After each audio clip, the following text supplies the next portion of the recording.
नमस्कार दोस्तों, स्वागत करते हैं आप सभी का व्यवस्थित जी क्विज में। तो दोस्तों आज जो है कि बिहार कार्यालय परिचारी का क्वेश्चन पेपर देखने वाले हैं, जो कि आपका 11/5/2025 में जो पेपर हुआ था उसी का बिल्कुल ओरिजिनल प्रीवियस ईयर का क्वेश्चन पेपर आपको दिखाने वाले हैं। और आप सभी को पता है कि बिहार एसएससी की तरफ से 3727 पदों पर वैकेंसी निकाली गई है, जो कि 10वीं पास बच्चों के लिए है। तो जो बच्चे 10वीं पास कर चुके हैं तो इस फॉर्म को भर के आप सभी आराम से नौकरी ले सकते हैं। तो पूरा आपको क्वेश्चन दिखाने वाले हैं, 1 से लेकर 100 क्वेश्चन दिखाएंगे कि कैसा क्वेश्चन पूछा गया है और इसका प्रॉपर आपको सोल्यूशन कराएंगे। तो पूरा क्वेश्चन को देख के इसका सोल्यूशन कर लीजिएगा और लास्ट में आपसे स्कोर भी देखिएगा आप सभी। सबसे पहले जहां भी आपसे 1 से 2 ग्रुप में जुड़े हैं सभी से हम रिक्वेस्ट करेंगे कि सेशन को लाइक करके उस ग्रुप में आपसे शेयर जरूर कर दीजिएगा। जो भी चैनल पर नए हैं चैनल को जरूर सब्सक्राइब करके घंटे को प्रेस कर लीजिएगा, ताकि जब भी क्लास हो नोटिफिकेशन आपसे को प्राप्त हो सके। यहां पर देखिएगा ये कार्यालय परिचारी का ये आपका क्वेश्चन पेपर है, जिसमें कि समान अंकगणित, समान ज्ञान और समान हिंदी से क्वेश्चन पूछा गया था। आपका 100% ये ओरिजिनल क्वेश्चन पेपर है, तो पूरा क्वेश्चन पेपर को आपसे सॉल्व कीजिएगा। तो देखिए, जैसे कि आपको बताएं कि ये आपका कार्यालय परिचारी का क्वेश्चन पेपर है, तो आपसे इसको पूरा कंप्लीट कर ही लीजिएगा। देखिए, पहला क्वेश्चन पूछा गया था कि भारत में आपातकाल की घोषणा का अधिकार किसे होता है। देखिए, कई बार आपसे को बताएं, जो हमसे पढ़े होंगे, राष्ट्रपति के पास होता है आपातकाल से संबंधित घोषणा का अधिकार। पहला हो जाएगा आपका राष्ट्रीय आपातकाल, जो 352 के तहत लगाता है। उसके बाद दूसरा 356 के तहत राष्ट्रपति शासन किसी भी राज्य में लगाया जाता है, और अनुच्छेद 360 के तहत जो है कि वित्तीय आपातकाल लगाया जाता है। देखिए, राष्ट्रपति देश का सर्वोच्च नागरिक होता है और पहला कह सकते प्रथम व्यक्ति होता है। ये बात समझे आप सभी। उसके बाद राष्ट्रपति का पद अनुच्छेद 52 में इसका उल्लेख किया गया है, और अनुच्छेद 53 क्या बताता है कि राष्ट्रपति के कार्य और शक्ति के बारे में। अनुच्छेद 61 के तहत राष्ट्रपति पर महाभियोग लगाया जाता है, तो याद रखिएगा आप सभी। अगला क्वेश्चन जो पूछा गया था कि बंगाल विभाजन किस वर्ष हुआ था। देखिए, बंगाल विभाजन आपका 1905 में हुआ था, लॉर्ड कर्जन के समय में, और 1905 में ही इसके विरोध में स्वदेशी आंदोलन चलाया गया था, और इसी समय राखी दिवस भी मनाया गया था, तो याद रखिएगा। अच्छा, 1911 में जाके बंगाल विभाजन को रद्द कर दिया जाता है। बात समझ गए आप सभी। देखिए, आपसे बताना चाहते हैं कि बिहार कार्यालय परिचारी परीक्षा 2025 के लिए एप्लीकेशन पे कोर्सेज लॉन्च कर दिया गया है, जो न्यू वैकेंसी निकाली गई है 3727 पदों पर। तो आप सभी जो भी बच्चे तैयारी कर रहे हैं फटाफट आपसे इसको ज्वाइन कर लीजिए और तैयारी करना शुरू कर दीजिए। मिनिमम फी में हम आपको तैयारी करवा रहे हैं। देखिए, इसमें आप सभी को मिलेगा क्या क्या, तो इसमें आपको टॉपिक वाइज क्लासेस दिया जाएगा, और यहाँ पर थ्योरी क्लास चलता है बेहतर कंटेंट के साथ में। ऑल सब्जेक्ट का ई बुक आपको मिलेगा, इंपॉर्टेंट नोट्स दिया जाएगा, इंपॉर्टेंट पीडीएफ रहेगा, टेस्ट सीरीज दिया जाएगा आप सभी को, ताकि आप सभी अपना तैयारी जांच सके। तो अगर अब की बार प्रॉपर आप सभी रणनीति बना के तैयारी कर लीजिएगा तो निश्चित है कि आप सभी सरकारी नौकरी ले लीजिएगा। तो मेरे साथ में जुड़िए, बेहतर तैयारी करवा देंगे हम आपको, जिससे कि आप सभी एक सीट पक्का कर लीजिएगा आराम से। ठीक है, तो जाइए ज्वाइन कीजिए और तैयारी करना शुरू कीजिए। जो माँ बाप का सपना है उसे प्रॉपर आप सभी पूरा करने में लग जाइए, क्योंकि अभी का दौड़ काफ़ी आपके लिए इंपॉर्टेंट है और अभी नौकरी लेने का दौड़ है। तो आपसे जाइए ज्वाइन कीजिए और तैयारी कीजिए। एप्लीकेशन का लिंक डिस्क्रिप्शन में दिए हुए हैं, अन्यथा आपको क्या करना है, सक्सेस योद्धा एप्लीकेशन को सर्च करना है प्ले स्टोर से, वहां से जाके डाउनलोड करके रजिस्ट्रेशन कर लीजिएगा। उसके बाद जाके आप सभी ज्वाइन कर लीजिएगा। बहुत ही कम फी लगने वाला है आप सभी को। इतना आप सभी ऐसे ही खर्चा कर देते हैं, अगर इतना फी दे के आप सभी अगर तैयारी कर लीजिएगा तो एक नौकरी आपका आराम से हो जाएगा। मेरे साथ में मेहनत कीजिएगा, हर चीज क्लियर होगा। तो जाइए माँ बाप का सपना पूरा कीजिए आप सभी। उसके बाद अगला क्वेश्चन था कि रक्त दाब नापने का यंत्र जो है इसका नाम क्या है। तो इसका नाम है स्फेग्मोमेनोमीटर, याद रखिएगा आप सभी। ऑप्शन में ए राइट आंसर होगा। बैरोमीटर से क्या मापते हैं हम सभी, वायुमंडलीय दाब को मापते हैं, ध्यान दीजिएगा आप सभी। आइए अगला क्वेश्चन है कि किस मृदा को हम सभी रेंगुर मृदा कहते हैं। देखिए, रेंगुर मृदा कहा जाता है काली मृदा को। देखिए, काली मृदा जो है ये कपास की खेती के लिए सबसे अधिक उपजाऊ मृदा है, और ये आपका पश्चिम वाला क्षेत्र में काली मृदा का विस्तार है, याद रखिएगा आप सभी। इसे जोती हुई मिट्टी भी कहा जाता है काली मृदा को। जलोढ़ मृदा की बात किया जाए तो ये उत्तर भारत में सबसे ज्यादा है, और सबसे ज्यादा क्षेत्रफल पर भारत में जलोढ़ मृदा ही है, तो याद रखेंगे आप सभी। अगला क्वेश्चन देख लीजिएगा कि भारतीय संविधान कब लागू हुआ था। तो सभी को पता है कि 26 जनवरी 1950 को भारतीय संविधान को लागू कर दिया गया था।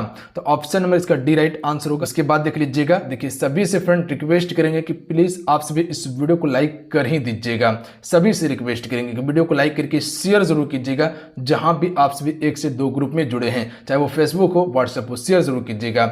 जो चैनल पे पहली बार विजिट करें चैनल को जरूर सब्सक्राइब करके घंटे को प्रेस कर लीजिएगा। यहाँ हम आपको कंप्लीट तैयारी करवाने वाले हैं, तो चैनल को जरूर सब्सक्राइब कर लीजिएगा। उसके बाद ऑल नोटिफिकेशन को ऑन कर लीजिएगा, बगल में एक घंटी बनकर आएगा उसको दबा लीजिएगा।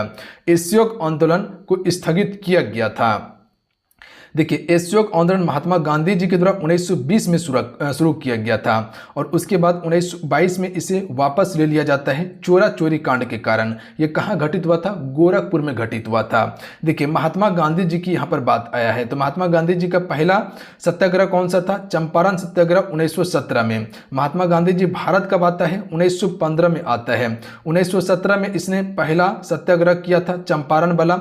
1918 में इसने अहमदाबाद मिल मजदूर आंदोलन का नेतृत्व किया था, प्लस में 1918 में खेड़ा आंदोलन का भी नेतृत्व किया था। 1920 में इसने असहयोग आंदोलन का नेतृत्व किया। उसके बाद 1924 में पहली बार कांग्रेस का अधिवेशन किया था बेलगांव का। उसके बाद 1930 में महात्मा गांधी जी ने सविनय अवज्ञा आंदोलन प्लस में नमक सत्याग्रह शुरू किया था और 1931 में महात्मा गांधी और इरविन के बीच समझौता होता है। 1942 में महात्मा गांधी जी के द्वारा भारत छोड़ो आंदोलन चलाया जाता है और महात्मा गांधी जी 1948 में चल जाते हैं। तो इतना सा फैक्ट महात्मा गांधी जी के बारे में याद रखिएगा। जलियांवाला बाग हत्याकांड कब हुआ था? 1919 में हुआ था। 13 अप्रैल 1919 को कहां पर? अमृतसर में हुआ था। चलिए, अगला क्वेश्चन है कि चेहरा देखने के लिए समांतर किस दर्पण का उपयोग किया जाता है? तो देखिए, चेहरा देखने के लिए समतल दर्पण का उपयोग करते हैं, तो ऑप्शन में बी राइट आंसर हो जाएगा। बात समझे आप सभी? समतल दर्पण का। अगला क्वेश्चन देख लीजिएगा, निम्नलिखित में से कौन सा एक आधात्मिक खनिज है? देखिए, एक होता है धात्विक खनिज, एक होता है अधात्मिक खनिज। देखिए, धात्विक खनिज वो होता है जिसमें कि कह सकते हैं कि करंट आसानी से पार कर जाए, इलेक्ट्रिसिटी आसानी से पार कर जाए। तो लोहा हो जाएगा, सोना हो जाएगा, तांबा हो जाएगा, जबकि अभ्रक ये आपका क्या है? आधात्मिक खनिज है। अगला क्वेश्चन है कि मेघालय की राजधानी कहाँ पे है? तो देखिए, मेघालय की राजधानी हो जाएगा शिलोंग, याद रखिएगा आप सभी। देखिए, आइजोल जो है ये आपका मिजोरम की राजधानी है, इम्फाल मणिपुर की राजधानी है और गंगटोक सिक्किम की राजधानी है। अगला है कि पौधे की वृद्धि किस यंत्र से मापी जाती है? तो देखिए, पौधे की वृद्धि जो मापी जाती है केस्कोग्राफ से मापी जाती है, तो ऑप्शन में सी राइट आंसर होगा। बारदोली सत्याग्रह किसके नेतृत्व में प्रारंभ हुआ था? तो देखिए, ये क्वेश्चन पूछा गया है, ये आपका सरदार वल्लभ भाई पटेल हो जाएगा। और बारदोली सत्याग्रह कब हुआ था? 1928 में हुआ था। यहीं की महिलाओं के द्वारा, बारदोली की महिलाओं के द्वारा इसे सरदार की उपाधि दिया गया था, लौह पुरुष, याद रखिएगा आप सभी। अगला क्वेश्चन देख लीजिएगा, क्वेश्चन है कि कॉर्बेट नेशनल पार्क कहाँ पे है? जो जिम कॉर्बेट नेशनल पार्क है ये कहाँ पे है? राइट आंसर हो जाएगा उत्तराखंड में, याद रखिएगा आप सभी। देखिए, नंदा देवी आपका उत्तराखंड में ही स्थित है। अगर क्वेश्चन पूछा जाए कि काजीरंगा कहाँ पे है? तो काजीरंगा असम में है। कहाँ पे? असम में है, जो एक सिंह गैंडा के लिए प्रसिद्ध है। प्लस में मानस की बात किया जाए, मानस की बात किया जाए तो ये भी आपका असम में ही पड़ता है। बिहार में कौन सा एक टाइगर रिजर्व है? तो याद रखिएगा वाल्मीकि टाइगर रिजर्व है। अगला क्वेश्चन देख लीजिएगा, साल 2025 में आईसीसी विश्व टेस्ट चैंपियन फाइनल की मेजबानी कौन सा देश करेगा? राइट आंसर हो जाएगा इंग्लैंड करेगा। अंतर्राष्ट्रीय मजदूर दिवस कब मनाया जाता है? आसान प्रश्न है, तो याद रखिएगा 1 मई को मनाया जाता है अंतर्राष्ट्रीय मजदूर दिवस। आपसे बताइएगा कि 8 मार्च को कौन सा दिवस मनाया जाता है? 8 मार्च को कौन सा दिवस मनाया जाता है? सभी फ्रेंड सेशन को जरूर लाइक कर दीजिएगा जितने भी मेरे साथ में जुड़े हुए हैं। अगला क्वेश्चन है कि ग्रीष्मकालीन ओलंपिक 2028 किस देश में आयोजित होगा? तो ये आपका संयुक्त राज्य अमेरिका में होगा। संयुक्त राज्य अमेरिका का लॉस एंजिलस में होगा, याद रखिएगा आप सभी। लॉस एंजिलस में जो है कि इसका आयोजन किया जाएगा, तो ध्यान देंगे। क्वेश्चन है कि बिहार का कौन सा जिला चावल का कटोरा के नाम से जाना जाता है? तो देखिए, यहाँ पर बिहार जीके से भी क्वेश्चन है, तो रोहतास को जाना जाता है, याद रखिएगा आप सभी। किसे? रोहतास को जाना जाता है। अगला क्वेश्चन है कि नर्मदा बचाओ किसके विरुद्ध से जुड़ा हुआ था? देखिए, नर्मदा बचाओ आंदोलन जो है ये आपका सरदार सरोवर बांध से संबंधित ये आंदोलन था। Option number A right answer होगा। अगला क्वेश्चन है कि भारतीय रिजर्व बैंक की स्थापना कब हुई थी? देखिए, भारतीय रिजर्व बैंक यानी कि आरबीआई की बात किया जाए तो इसकी स्थापना 1935 में की गई थी, याद रखिएगा आप सभी, 1935 में। और इसका पहला गवर्नर कौन बना था? सर ऑसबॉर्न स्मिथ बना था। कौन? सर ऑसबॉर्न स्मिथ बना था। और दूसरा गवर्नर सीडी देशमुख बनता है, जो कि भारतीय गवर्नर था। कंदरिया महादेव मंदिर कहाँ अवस्थित है? तो ये आपका हो जाएगा खजुराहो में स्थित है। अगला है कि भिवंडन ट्रॉफी किस देश में आयोजित किया जाता है? तो राइट आंसर हो जाएगा, याद रखिएगा, इंग्लैंड में आयोजित किया जाता है। अगला क्वेश्चन जो पूछा गया था कि निम्नलिखित में से कौन सा गैर कृषि आधारित उद्योग है? देखिए कृषि आधारित उद्योग चीनी हो जाएगा, तंबाकू हो जाएगा, जूट हो जाएगा, ये कृषि आधारित उद्योग है। जबकि चमड़ा उद्योग जो है ये आपका गैर कृषि आधारित उद्योग है। क्या लगता है कि चमड़ा आप खेत में उपजाते हैं? नहीं उपजाते हैं, याद रखिएगा। चमड़ा किससे बनता है? तो किसी भी जानवर का खाल से बनता है। अगला क्वेश्चन है कि प्रथम पंचवर्षीय योजना का कार्य। देखिए पहली पंचवर्षीय योजना जो था वो हेरोल्ड डोमर मॉडल पर आधारित था और इसका लक्ष्य क्या था? कृषि का विकास करना, याद रखिएगा, ध्यान दीजिएगा, प्राथमिक क्षेत्र का विकास करना। तो 51 से 56 इसका राइट आंसर होगा। और दूसरी पंचवर्षीय योजना आपका 56 से लेके क्या हो जाएगा? 61 हो जाएगा, जिसका मुख्य उद्देश्य था क्या? याद रखिएगा, उद्योग को बढ़ावा देना। और पीसी महालनोबिस मॉडल पर आधारित था आपका दूसरी पंचवर्षीय योजना। देश बंधु उपनाम है, राइट आंसर होगा चित्तरंजन दास का। अगला है दादा साहेब फाल्के पुरस्कार किस क्षेत्र में उपलब्धि हेतु दिया जाता है? तो करेक्ट आंसर हो जाएगा सिनेमा क्षेत्र में दिया जाता है। अगला है कि किस खनिज को उद्योग का जननी माना गया है? देखिए उद्योग का जो जननी माना गया है वो आपका लोहा को माना गया है, याद रखिएगा आप सभी। अगला है वैश्वीकरण का क्या अर्थ है? वैश्वीकरण का क्या अर्थ है? करेक्ट आंसर हो जाएगा सी, देश की अर्थव्यवस्था की विश्व की अर्थव्यवस्था के साथ समन्वय, ये आपका मुख्य रूप से वैश्वीकरण का अर्थ होगा। सी करेक्ट आंसर होगा फ्रेंड, याद रखिएगा आप सभी। देखिए जहां तक हो रहा है जो भी एक्स्ट्रा फैक्ट बन सकता है वो सारा फैक्ट आपको दिखाते हैं। देखिए क्वेश्चन देखिएगा तो क्वेश्चन का लेवल ठीक ठाक है, ज्यादा मॉडरेट भी नहीं कहेंगे, इजी टू मॉडरेट क्वेश्चन है आपका, ठीक है, आराम से इसमें स्कोर किया जा सकता है। जापान की मुद्रा क्या है? जापान की मुद्रा येन हो जाएगा, याद रखिएगा। टोक्यो इसकी राजधानी है। अपच का उपचार करने के लिए निम्नलिखित में से कौन सी औषधि का उपयोग होता है? राइट आंसर ऑप्शन में हो जाएगा एंटासिड का उपयोग करते हैं। अगला है पंचायत समिति का पदायन सचिव होता है। देखिए पंचायत समिति का पदायन सचिव जो होता है, राइट आंसर ऑप्शन में से हो जाएगा प्रखंड विकास पदाधिकारी होता है, ब्लॉक डेवलपमेंट ऑफिसर हो जाएगा, याद रखिएगा आप सभी। अगला क्वेश्चन है कि निम्न में से कौन सा बहुराष्ट्रीय कंपनी नहीं है? देखिए यहाँ पर बहुराष्ट्रीय कंपनी के बारे में पूछा गया है, तो नोकिया बहुराष्ट्रीय कंपनी है, उसके बाद कोको कोला है और सैमसंग है, ये सभी आपका बहुराष्ट्रीय कंपनी है। जबकि रिलायंस बहुराष्ट्रीय कंपनी नहीं है, याद रखिएगा आप सभी, ये तो भारत की कंपनी है ना, बिल्कुल। यहाँ पर मल्टीनेशनल कंपनी की बात किया गया है, तो रिलायंस मल्टीनेशनल कंपनी नहीं है, जबकि ये सभी है। भारत का सर्वोच्च नागरिक सम्मान पुरस्कार कौन सा है? तो देखिए सबसे नागरिक सर्वोच्च सम्मान पुरस्कार की बात किया जाए तो भारत रत्न हो जाएगा, जो कि पीपल की पत्ते की तरह मिलता है, याद रखिएगा। अगर वही परमवीर चक्र की बात किया जाए तो वो वीरता के लिए सर्वोच्च पुरस्कार होता है। अगला क्वेश्चन है तेलंगाना की राजधानी कहाँ पे है? तो सभी को पता होगा हैदराबाद है। अगला है कि अर्थ शास्त्र की रचयिता कौन है? तो देखिए अर्थशास्त्र की रचयिता है कौटिल्य। देखिए अर्थव्यवस्था का जनक किसे कहा जाता है? तो एडम स्मिथ को कहा जाता है, बट यहाँ पर अर्थशास्त्र के बारे में पूछा गया है, बात समझे, जो कि राजनीतिक से संबंधित था। अगला है कि जीडीपी का पूर्ण रूप क्या होता है? तो देखिए इंग्लिश में से ग्रॉस डोमेस्टिक प्रोडक्ट कहते हैं, या हिंदी में कहें तो सकल घरेलू उत्पाद कहते हैं। तो इसका राइट आंसर हो जाएगा ऑप्शन में सी, ग्रॉस डोमेस्टिक प्रोडक्ट इसका बिल्कुल राइट आंसर होगा। और हिंदी में पूछता तो सकल घरेलू उत्पाद। अगला है निम्नलिखित में से कौन सा कार्बन का अप्रूप विद्युत का सुचालक है? इनमें से कौन सा एक कार्बन का अप्रूप है पर विद्युत का सुचालक है? तो देखिए ग्रेफाइट ये कार्बन का अप्रूप है और ये विद्युत का सुचालक है, जबकि कोयला हीरा ये कुचालक है विद्युत का।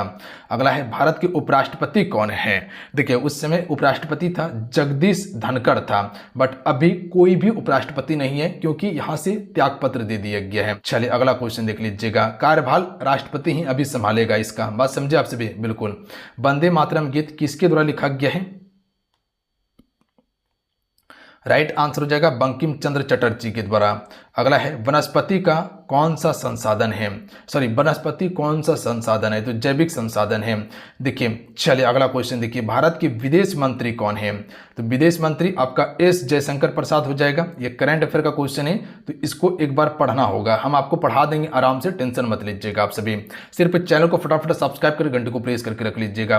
पादप में जाइलम उत्तरदायित्व होता है। तो देखिए पादप में दो चीज होता है, एक फ्लोएम एक जाइलम। जाइलम। जाइलम जो होता है ये पानी का परिवहन करता है, ठीक है। जड़ से पूरे पत्ती तक पानी ले जाने का काम किसका होता है? फ्लोएम, जाइलम का होता है। और फ्लोएम का काम क्या होता है? भोजन का परिवहन करना। पत्ती से जो भोजन तैयार होता है ये पूरे भाग में पहुंचाने का काम फ्लोएम का होता है। तो पादप में जाइलम उत्तरदायित्व है जल वहन के लिए। तो ऑप्शन में सी राइट आंसर होगा। अब यहां से हम सभी हिंदी का सेक्शन शुरू करेंगे। सभी एक बार फिर से रिक्वेस्ट करेंगे कि सेशन को लाइक जरूर कर दीजिएगा। जितने भी जुड़े हुए हैं आप सभी सेशन को लाइक करके शेयर आप सभी जरूर कीजिएगा। प्लीज सभी सेशन को लाइक कर दीजिएगा। अगला है निम्नलिखित में से कौन सा एक तद्भव है? देखिए, एक तत्सम शब्द होता है, एक तद्भव होता है। तद्भव बदला हुआ रूप होता है। तत्सम जो संस्कृत का शब्द था वही शब्द आज भी हम उपयोग कर रहे हैं, वो आपका तत्सम है। तद्भव वो होता है कि जो संस्कृत का शब्द था उसको बदल के हिंदी में उपयोग कर रहे हैं, वो आपका तद्भव शब्द है। तो right answer option number D हो जाएगा आंवला। ये आपका तद्भव शब्द है, ध्यान दीजिएगा आप सभी। बाकी बात तत्सम है। अगला है क्रिया शब्द को चुने। इनमें से क्रिया शब्द को चुनना है, तो इसका सही आंसर होगा खोजना। ये आपका क्रिया शब्द है, ठीक है। खोजना क्या है? क्रिया शब्द है। चलिए अगला है जो अक्षर जानता है उसे हमसे क्या कहते हैं? तो जो अक्षर पढ़ना लिखना जानता है उसे हमसे साक्षर कहते हैं। याद रखिएगा आप सभी, क्या कहते हैं? साक्षर। अगला है निम्नलिखित में से कौन सा तत्सम शब्द है? तो अभी बताएं, तत्सम वो होगा जो संस्कृत का शब्द था, सेम टू सेम अभी भी हिंदी में उपयोग कर रहे हैं हम सभी।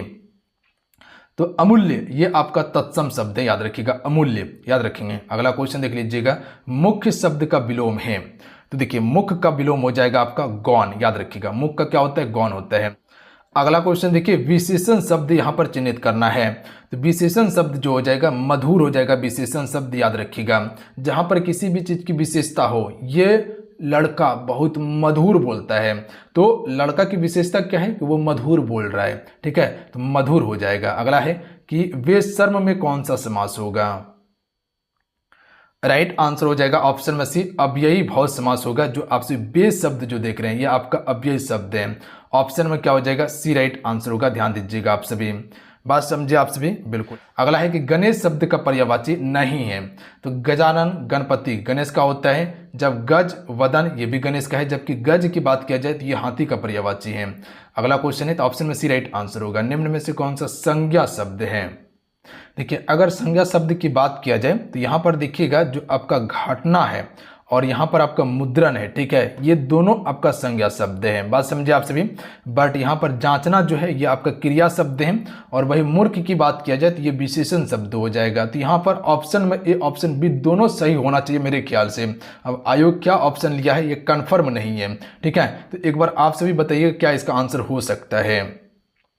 मेरे अनुसार तो ऑप्शन नंबर ए ऑप्शन में बी दोनों होगा, क्योंकि हम चेक कर लिए हैं। अगला है कि देव्य अर्थ का संधि विच्छेद क्या होगा? तो इसका राइट आंसर ऑप्शन में हो जाएगा देवी धन अर्थ होगा। याद रखिएगा आप सभी। अगला क्वेश्चन है कि शुद्ध शब्द को चिन्हित करना है। तो यहां पर देखिएगा ये वाला तो और ये वाला नहीं होगा बच्चा, ये और ये यही दोनों में से कौन होगा? तो इसमें बड़ी ऊ का प्रयोग नहीं होगा, छोटी ऊ का ही प्रयोग होगा। तो ऑप्शन में ए राइट आंसर होगा। ध्यान दीजिएगा आप सभी। अगला है लोटा और डोरी में कौन सा समास है? तो लोटा और डोरी में कौन हो जाएगा? तो इसमें द्वंद्व समास होगा। अगला क्वेश्चन देख लीजिएगा आप सभी। क्वेश्चन है कि अशुद्ध शब्द को चिन्हित करना है। तो ऑप्शन में बी हो जाएगा। यहाँ पर विश्व वस्त्र जो लिखा गया ये गलत है आपका। ये इस प्रकार से होता है, विश्व वस्त्र होता है, ध्यान दीजिएगा आप सभी। तो यहाँ पर त के स्थान पर त्र का प्रयोग होता। अगला है कि चौमासा कौन सा समास है? तो देखिए चौमासा में जो समास है ये आपका हो जाएगा द्विगु समास। जुलूस शब्द का संज्ञा इसमें किस प्रकार का है? देखिए जुलूस में जो संज्ञा है ये आपका समूहवाचक है। जुलूस में क्या होता है? भीड़ होता है, जहां समूह को दर्शाया जाए वो आपका समूहवाचक होगा। यहाँ पर एक गद्यांश दिया गया है, गद्यांश पढ़ के आंसर बताना है। यहाँ पर देखिए दिया गया है कि उपयुक्त गद्यांश में किस शिक्षा की बात की गई है। तो जब गद्यांश को यहाँ पढ़िएगा कि आपको यह ध्यान रखना चाहिए कि प्रारंभिक शिक्षा, तो यहाँ पर प्रारंभिक शिक्षा की बात किया गया है। ऑप्शन में डी राइट आंसर होगा। दूसरा है कि बच्चों की प्रारंभिक शिक्षा के मूल सिद्धांत क्या नहीं है? तो यहाँ पर देखिएगा प्रारंभिक शिक्षा में सफाई करना है, तंदुरुस्ती हो जाएगा, भोजन शास्त्र हो जाएगा, उसके बाद अपना काम अपने करना और घर पर माता पिता का मदद करना। तो ये सभी आपका इसमें शामिल है। तो यहाँ पर देखिएगा भोजन शास्त्र यहाँ पर दिया गया है, सफाई दिया हुआ है, उसके बाद है तंदुरुस्ती दिया हुआ है, जबकि संगीत नहीं दिया गया है। तो यही आपका option number C right answer होगा, संगीत नहीं होगा। यहाँ पर देखिए किस अनिवार्य तालीम की यहाँ पर बात की गई है। तो देखिए यहाँ तालीम की बात किया जाए तो यहाँ शारीरिक को लेकर यहाँ पर बात किया गया है। देख लीजिएगा कि यहाँ पर देखिएगा तालीम जो है ये आपका शारीरिक है, तो इसका तालीम शारीरिक सही होगा, इसी पर चर्चा हो रहा है। उसके बाद है कि मौजूदा पीढ़ी के लड़कों में ज्ञान नहीं होता है। तो देखिए मौजूदा पीढ़ी के लड़कों में ज्ञान नहीं होता है स्वावलंबन का। तो यहाँ पर देखिएगा, यहाँ पर देखिए यहाँ पर दिया गया है, देखिए यहाँ पर बताया गया है कि स्वावलंबन का कोई भी ज्ञान नहीं होता है। ठीक है, मौजूदा पीढ़ी में लड़के को स्वच्छता और स्वावलंबन का कोई ज्ञान नहीं होता है, तो स्वावलंबन यहाँ पर सही आंसर होता है। उसके बाद दिया गया है कि घर पर किसकी मदद की बात की गई है। तो देखिए घर पर जो मदद की बात की गई है वो माता पिता का, जैसे कि अभी यहाँ गद्यांश पढ़े होंगे तो आप देखे होंगे कि घर पर माता पिता की मदद करनी चाहिए। देखिए यहाँ पर दिया गया है मदद करनी चाहिए। ठीक है, तो यहाँ से आपका गद्यांश कंप्लीट हो गया। उसके बाद है नौकर की कमीज के उपन्यासकार हैं। तो देखिए नौकर की कमीज के उपन्यासकार हैं विनोद कुमार शुक्ल हो जाएगा। जनतंत्र का जन्म किसकी रचना है। तो देखिए जनतंत्र जो है यह आपका पंत की रचना है। विष के दांत के कहानीकार कौन है। तो इसके कहानीकार हैं नलिन विलोचन शर्मा। याद रखिएगा आप सभी, नलिन विलोचन शर्मा। आनंद जो है ये आपका ब्रज भाषा के कवि थे। बिस्मिल्लाह खां का संबंध किस वाद्य यंत्र से था। तो राइट आंसर हो जाएगा शहनाई वादक था ये। अगला है कि सुजान से कौन प्रेम करते थे। तो घनानंद करते थे। अगला है कि अशोक वाजपेयी का जन्म कहाँ हुआ था। तो देखिए अशोक वाजपेयी का जन्म हुआ था छत्तीसगढ़ में। अगला है कि वीरेन डंगवाल की कविता है। तो देखिए वीरेन डंगवाल की कविता हो जाएगा हमारी नींद। अगला है गुरु नानक का जन्म कब हुआ था। तो 1469 में कहाँ हुआ था, तलवंडी में हुआ था जो पाकिस्तान में है। अगला क्वेश्चन है कि मैक्स मुलर का जन्म कब हुआ था। तो राइट आंसर ऑप्शन में हो जाएगा 1823 में हुआ था। 26 दिसंबर 1823 को मैक्स मुलर का जन्म हुआ था। तो इस प्रकार से पूरा 100 क्वेश्चन हम कंप्लीट कर लिए हैं। एक बार चलिए मैथमेटिक वाला सेक्शन हम आपको दिखा देते हैं। ठीक है, देखिए आप सभी एक बार मैथमेटिक का सेक्शन देख लीजिएगा और उसके बाद बनाने का कोशिश कीजिएगा। मैथ का क्लास हम नहीं करवाते हैं। ठीक है, मैथ का क्लास दूसरा टीचर करवाएगा, तो इसका स्पेशल हम वीडियो बना के प्रोवाइड कर देंगे, क्योंकि ये मेरा सब्जेक्ट नहीं है तो हम आपको मैथमेटिक्स नहीं पढ़ा सकते हैं। मेरा जो सब्जेक्ट था वो कंप्लीट करवा दिया हम। ठीक है, तो ये स्पेशल आपका एक अलग वीडियो बन के आ जाएगा, तो वो आपसे भी देख लीजिएगा, पूरा सोल्यूशन हम करवा देंगे। तो आपसे प्रॉपर नोट्स इसका आपसे बना लीजिएगा। तो वीडियो को पॉज करके देख लीजिएगा और बनाने का कोशिश कीजिएगा आप सभी, और लास्ट में देख लीजिएगा स्कोर क्या आपका आ रहा है। ठीक है, तो ये आपसे पूरा 30 क्वेश्चन देख लीजिएगा किस हिसाब से क्वेश्चन पूछा गया है, तो ये प्रॉपर हम सोल्यूशन करवा देंगे। तो टेंशन आपको नहीं लेना है। बाकी बात चैनल से जुड़े रहिएगा, यहाँ हम आपको कंप्लीट तैयारी करवा देंगे हर सब्जेक्ट का। तो बिंदास होकर आप तैयारी कर लीजिएगा। क्वेश्चन का लेवल ठीक ठाक है, आराम से अगर पढ़ लीजिएगा तो नौकरी आपका हो सकता है इसमें। ठीक है, और सीट भी अच्छा खासा है, तो आराम से एक सीट ले सकते हैं आप सभी। तो मिलते हैं। जय हिंद, वंदे मातरम। ध्यान रखिएगा, पढ़ाई करते रहिएगा। और आपसे जो भी बच्चे तैयारी करना चाहते हैं बेसिक से, ठीक है, तो आप सभी एप्लीकेशन को ज्वाइन कर लीजिएगा। कोर्स अवेलेबल है, कोर्स लॉन्च कर दिया गया है। वहाँ पर हम आपको कंप्लीट तैयारी करवाएंगे हर सब्जेक्ट का, चाहे वो आपका जीके जीएस का हो, हिंदी का हो या आपका गणित का हो, पूरा हम कंप्लीट करवाएंगे। वहाँ पर नोट्स, पीडीएफ, ई बुक सारा चीज़ आपको दिया जा रहा है, वो जो आपके एग्जाम के लिए इंपॉर्टेंट है। तो जाइए ज्वाइन कीजिए और तैयारी करना शुरू कर दीजिए। एप्लीकेशन का लिंक डिस्क्रिप्शन में और कमेंट बॉक्स में दे दिए हैं। सक्सेस योद्धा एप्लीकेशन का नाम है, अन्यथा प्ले स्टोर पर जाइएगा, वहाँ आपको सक्सेस योद्धा सर्च करना है और उसके बाद डाउनलोड करके रजिस्ट्रेशन करके ज्वाइन कर लीजिएगा। आप सभी इंतजार मत कीजिएगा, क्योंकि इंतजार करने वालों को उतना ही मिलता है जितना तैयारी करने वाला छोड़ देता है। तो छोड़ना नहीं है आप सभी को, जाइए और तैयारी में जुड़ जाइए मिशन मोड में आप सभी। जय हिंद, वंदे मातरम।